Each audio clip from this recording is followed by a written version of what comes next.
They were very lucky to get off then too, because a cloudburst hit the ground, a tremendous thunderstorm.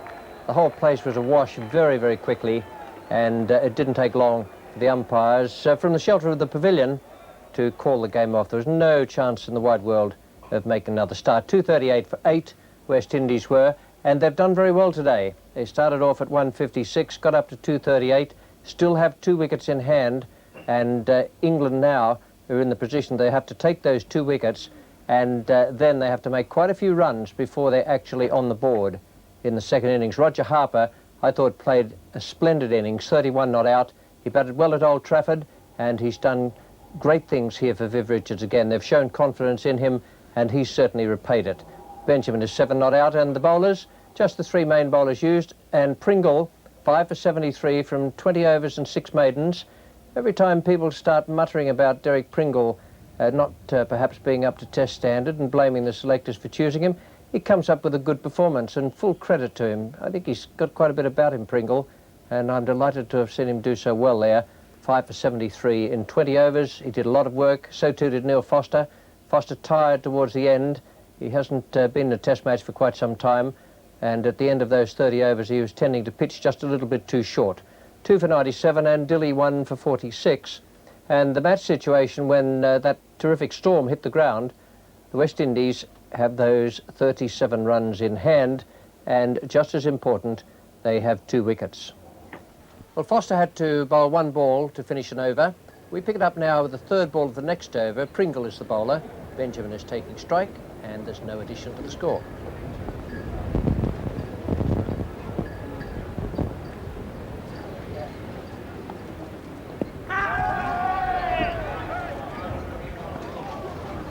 Fairbrother very quick there, coming in a left-hander, having to skirt around the ball.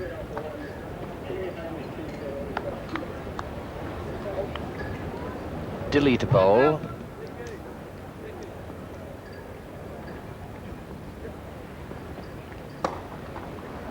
There's a good shot. The outfield is slow, but it's quicker than it was with the rain having affected it over the weekend. Saturday when they were out there. That was a good stroke from Roger Harper. So Graham Dillis, all 6 were short there, and just cost him 5 runs. Fine stroke by Harper. I mean, that's quality batting, that. That gives you an idea of the strength of the breeze. The flag is straight out.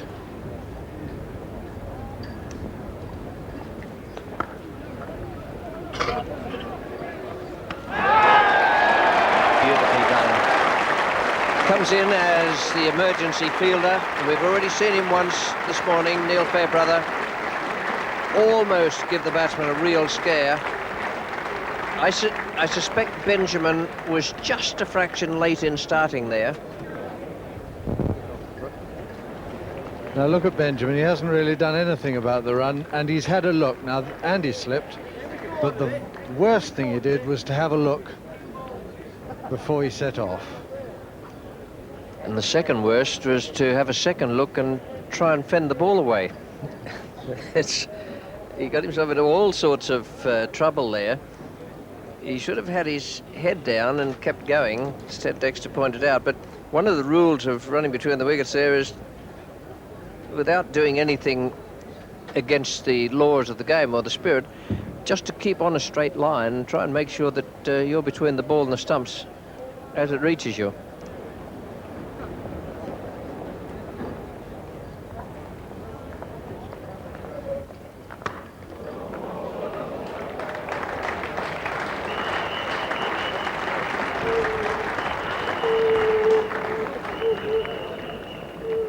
No mucking around there. There's a tremendous smash down the ground.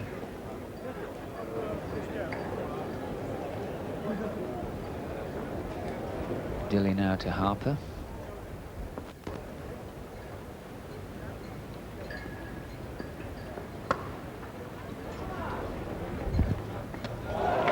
There's Cowdrey.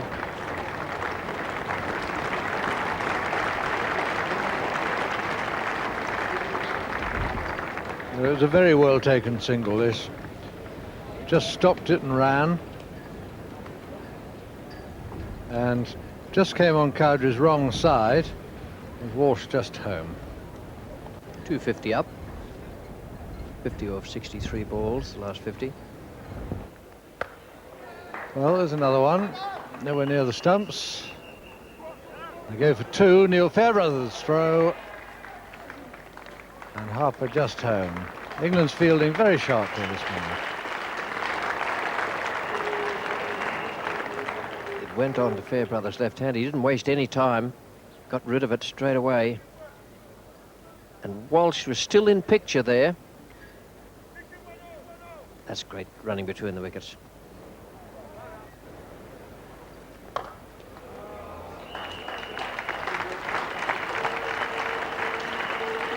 That's good cricket from Harper again. He could pick up 8 runs from these 2 balls with the field in and no man straight down the ground. I must admit, having seen all the bowlers bowl in this match for England, I would have been tempted to give Neil Foster a go on this morning. I think he's been the most attacking of the England bowlers.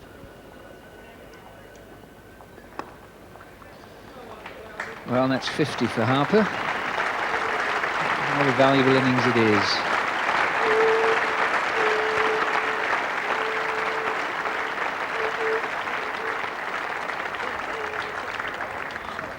Pringle's 26th over of the innings.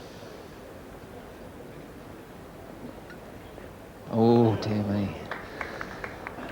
Real sharp lift there. Well, that's a very similar delivery to the one that Prindle himself got out to when he was batting. In fact, almost identical.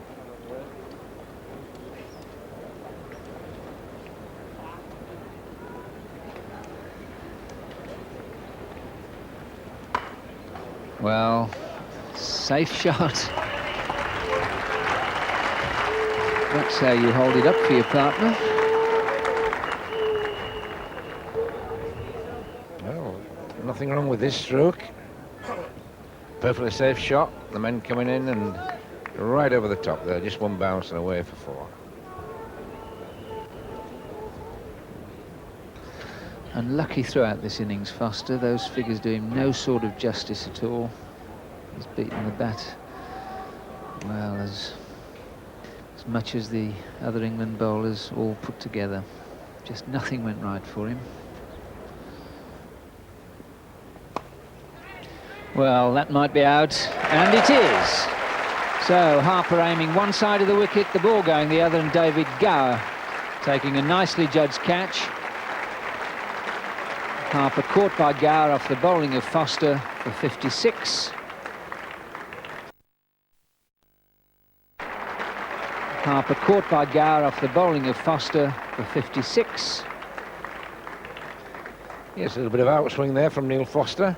And he felt that he would be the most attacking bowler this morning, and that was straight. It would have hit the stumps, so it makes it more difficult for batsmen to take a risk. Gower a little bit late in sighting that, I think. He seemed to just struggle to pick it up, but at the end he made a perfectly safe catch. I reckon Chris Cowdrey would have been satisfied with something between 50 and 60 as the West Indian lead. Anything above that, and the West Indies hold the advantage, and I think that's the way things are. Good innings from Harper before Gower took that catch. He made 56 to go with his excellent batting in the Old Trafford Test match. Walsh remained 9 not out. Bowling figures, bear in mind that it is just a 3-man attack plus Cowdrey, and Dilley 1 for 59, Foster 3 for 98, and Pringle, excellent figures of 5 for 95, did an outstanding job. The match situation, as Gooch and Curtis went out to bat, England 74 runs behind. We join play now with those 2 openers, and with Marshall coming in to bowl to Gooch, it's the 3rd ball of the 5th over, and 6 runs are on the board. Now that was just about carbon copy the ball that Gooch was out to in the first innings. Just a fraction wider, so first signs of some swing movement from Marshall. Timed nicely by Graham Gooch. So much so that when he completed the single, he had a fair idea it was going to reach the boundary. He just kept on racing up the hill. Well, that really is a heavy bat shot, because there was no pace on that bat. Even slow motion it hardly moved, normal motion it barely moved.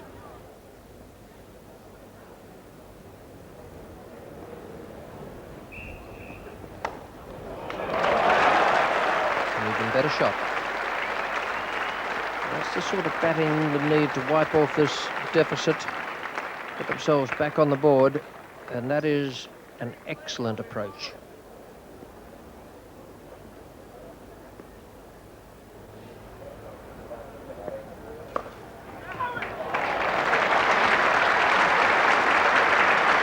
One of Curtis's strengths. Ends in 4 runs.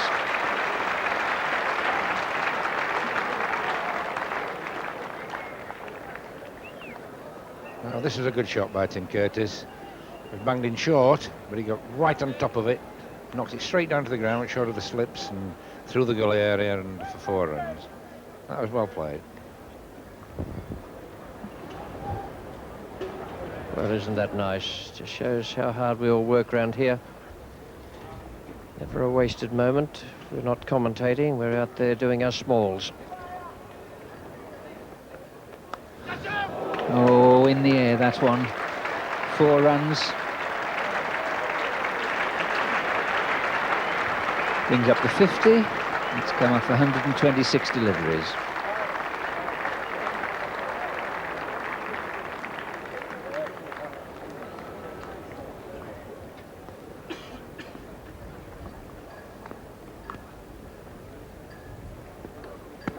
Now, that's one of the few that he's pitched up.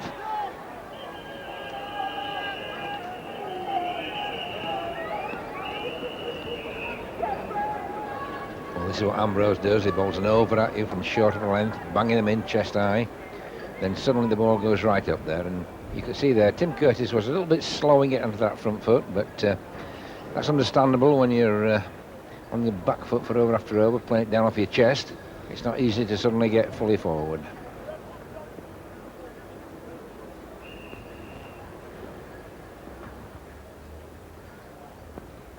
Oh, that's bowled him. That was the ball that Ambrose lets go right up into the block hole, taking middle and leg stumps, and Curtis's determined resistance ended. Bowled by Ambrose for 12, and England 56 for 1. Well, it's a point we just made, that Ambrose has pegged him on that back foot for so long, and then the couple that he's pitched up, Curtis hasn't got forward. He's just been caught going across the popping crease, and that really did him on length there more than anything. Angling in between bat and pad. Fine delivery from Ambrose, and really quite a piece of intelligent bowling there. They do work the batsmen out a little bit, these West Indies fast bowlers now, pegging you down with one thing and then trying something else. Marshall does the same. Quite a few outswingers and suddenly the in-swinger, and it really is interesting to see them bowl.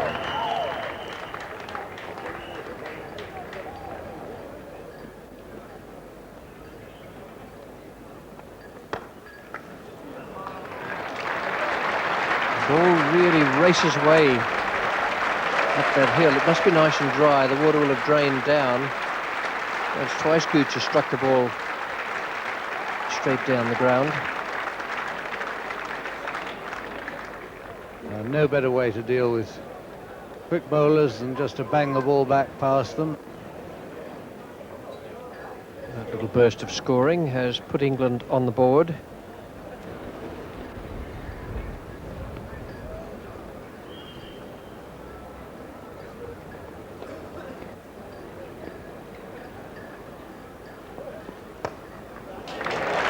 .50 for Gooch, and an excellent innings.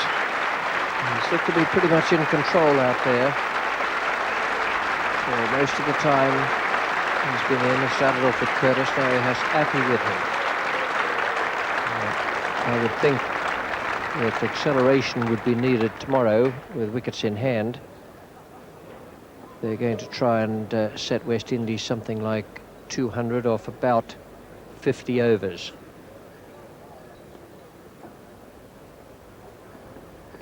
This is all supposition because they might be bowled out if wickets continue to fall like that. Graham Gooch, who's done so well, has relaxed with a slightly loose stroke, having reached his half-century, and Courtney Walsh has taken the wicket. Yes, this was good length and wide, and Gooch has just gone for it. His 2 drives earlier, if you were listening at the time, though they went for 4, we said, yeah, but the foot didn't quite go there, and he was hitting a little square. It was a little dangerous, and this time it just got the edge. And catches win matches, and Hooper's clung onto that. The England fielders let a couple go, and the West Indians are catching them. There's still 3 slips and a gully for Gower, but the 3rd slip on this occasion, Harper has gone quite a bit wider.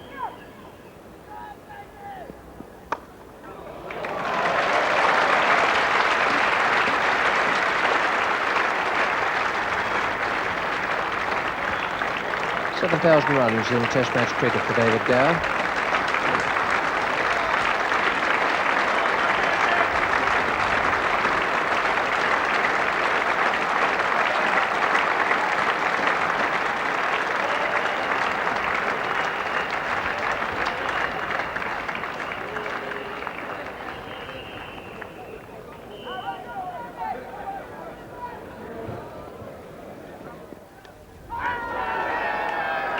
Disappointment for Gower. It's just a casual flick down the leg side, no real danger from that delivery, and more or less a straightforward catch for Dewdon. Didn't have to make too much ground there. So disappointment again for David Gower. Yes, having just got to one landmark, a much more important one for England, was a big innings, and this is how it finished. Just a nothing shot, really. Nice catch by Dewdon, but no deviation at all there. And no wonder he's disappointed. 85 for 3, England. Just 11 runs ahead. Oh, no! My word, what a great effort. Great effort by Logie there. Twice he had it, and then the 3rd time out.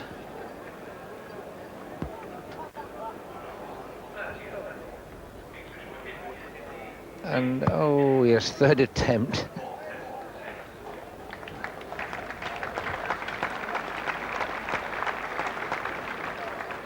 Yes, in fact, he was just a fraction up there, was Logie, and they had to go down just to get his hands underneath. If it had been completely down, I think he would probably have caught that.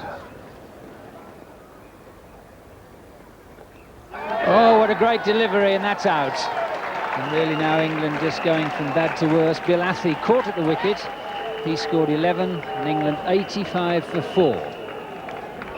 Well, again, I do think that was probably one of the deliveries that have happened in this match that you couldn't do too much about. That pitch straight and really went like a leg break, and Athy just getting a little touch. I don't think there was too much really you could do about that. I think credit to the bowler there. Skipper Cowdrey now coming in on a pair. And so Courtney Walsh now comes in and bowls to Cowdrey. Oops. Welcome back, he says. Yes, well, that's a pretty useful delivery. First ball after tea, I think Courtney must have been doing some physical jerks in the dressing room, getting loose before he delivered that delivery. Yeah, it was a pretty lively delivery, that.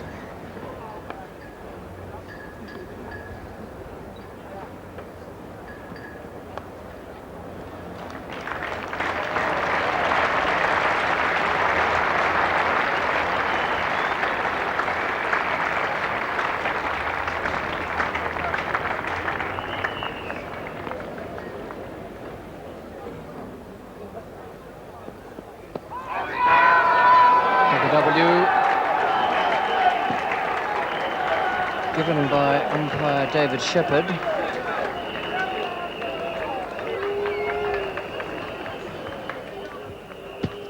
Well, if it was going to be not out, it would have been because it was a bit high and a bit leg-sided, but well above the roll. And so Courtney Walsh now comes in and bowls to Cowdrey. Kept a little low and darted back a lot, but Cowdrey was beaten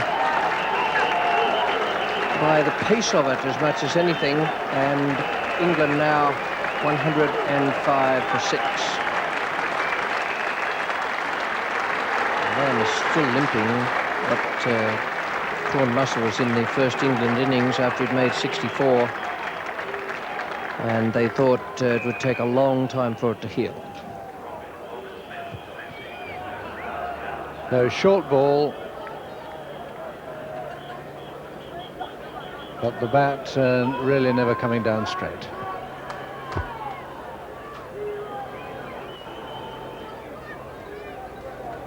If England could have set West Indies a reasonable target, anything above 170, then they may well have been in with the chance.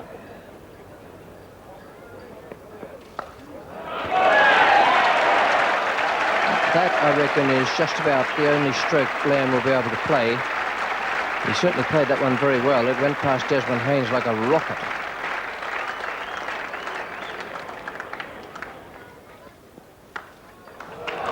A beautiful stroke.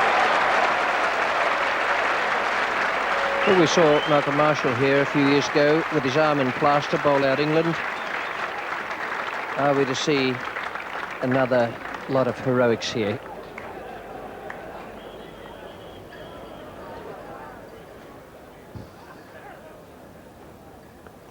There it is, or the attempted short one, but ill-directed, didn't get up. Well, if they're all as badly bowled as that, then Lammy won't worry too much. Marshall switching to round the wicket.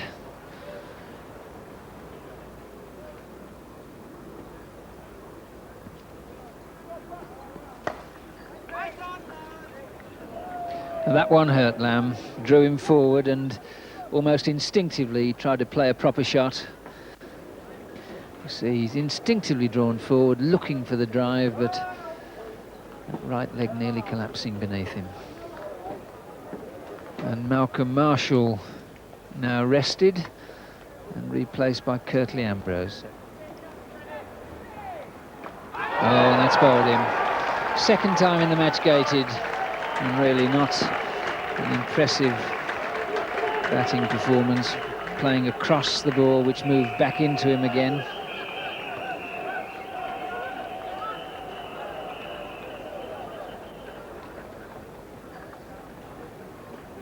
It is slightly unusual that the man with the limp has men down at third man and fine leg when he goes in. There's only 2 slips, and now when the fully fit batsman is facing, they're all crowding in. And that's why Winston Benjamin has come on at the top end, the Kirkstall Lane end, instead of Courtney Walsh, and he has demolished Derek Pringle's stumps. Maybe an exaggeration, perhaps there was only 1 stump, but it doesn't matter very much. Neil Foster is the new batsman, 132 for 8.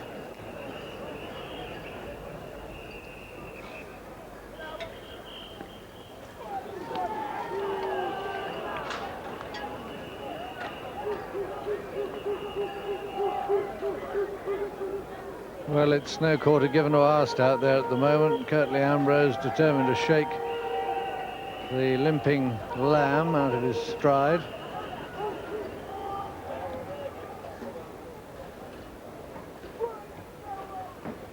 Out. Foster's gone and Hooper is the catcher. 132 for 9 now.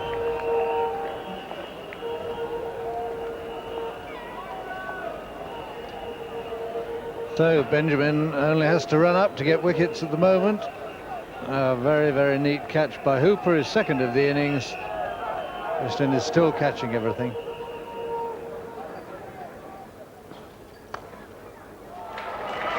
That's a cracking shot from Alan Lamb. Don't see too many balls well pitched up round about middle.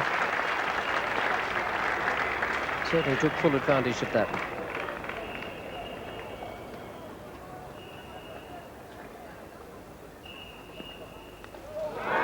Well, that's out. And finally, Alan Lamb's gallant effort comes to an end.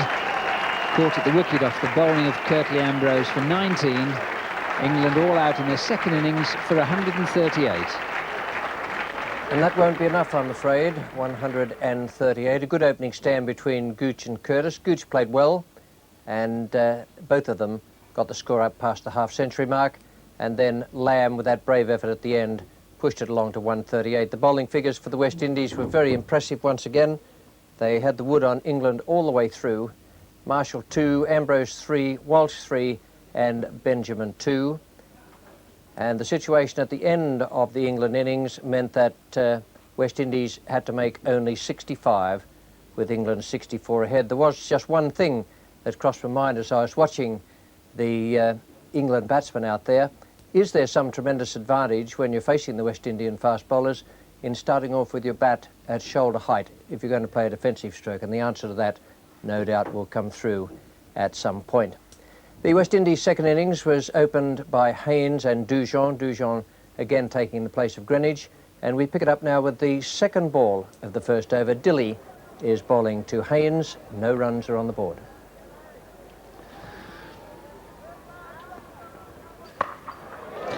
Well, that's 4 runs. Desmond Haynes coming out with all guns blazing. Not much argument about that message. Foster to Haynes.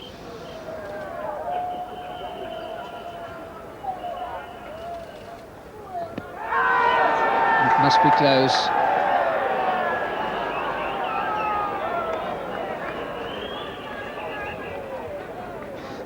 Loud appeal here for the LBW, but no response from umpire Dickie Bird. But that was pretty close because it was holding to come back from the leg side.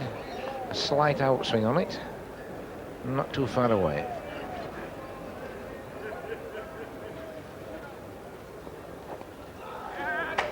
Four runs.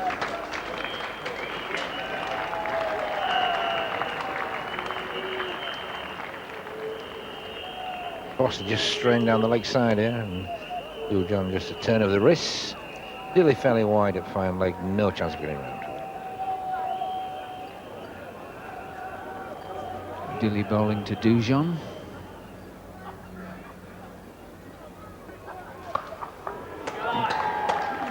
Four runs.